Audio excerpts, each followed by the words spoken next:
Thank you for being here tonight. So I'm going to yak for, they told me 25 minutes.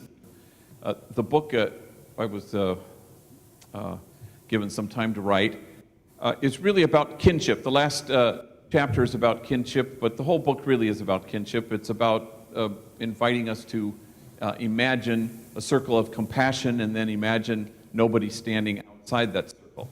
That we are in this together. That there is no such thing as us and them. There's only ever always been just us. And I think kinship is sort of the key thing. No matter how hard you focus on peace, no kinship, no peace. Or justice as a focus. No kinship, no justice. It's just not possible. It can't happen unless we recognize that we're in this together. Anyway, so Diane Keaton comes for lunch at Homegirl Cafe about 3 months ago, and she's with a regular who's been there usually once a week, and she had never been there before. And she gets Glenda as her waitress. Now, Glenda's a homegirl, been to prison, tattooed, been there, done that. She does not know who Diane Keaton is. And so she's taking her order, and Diane Keaton says, "What do you recommend?" And Glenda rattles off 3 dishes that she thinks are pretty tasty. And Diane Keaton says, "Well, I'll have that one right there." And then something dawns on Glenda. She says, "Wait a minute.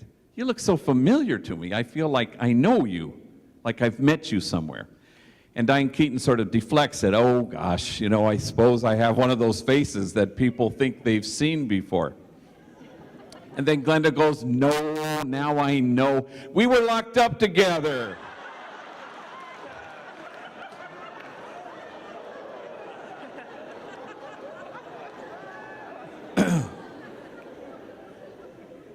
And suddenly kinship so quickly. Oscar-winning actress and homegirl. I don't believe there's been a subsequent sighting of Diane Keaton, by the way, I might add. So, but in the old days, I used to think I could save people, and those are the kinds of things that you discover. And I have a story about Lulu, who was a drug addict and getting high all the time, and until I sent him to a rehab, and he was 30 days there when his younger brother killed himself, which gang members don't do. They more likely walk into enemies' neighborhoods and hope to die, but he put a gun to his head.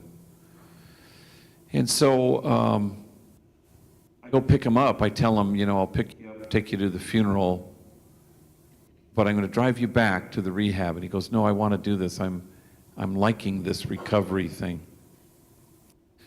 So I pick him up, drive him from the funeral, and he's up on a mountaintop, and he talks about a dream he had.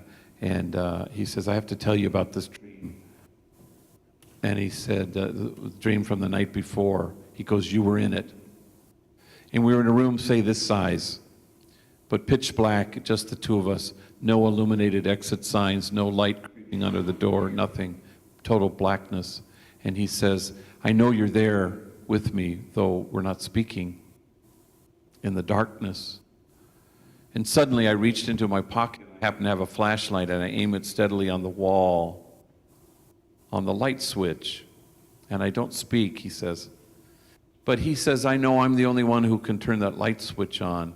I'm grateful that you happen to have a flashlight."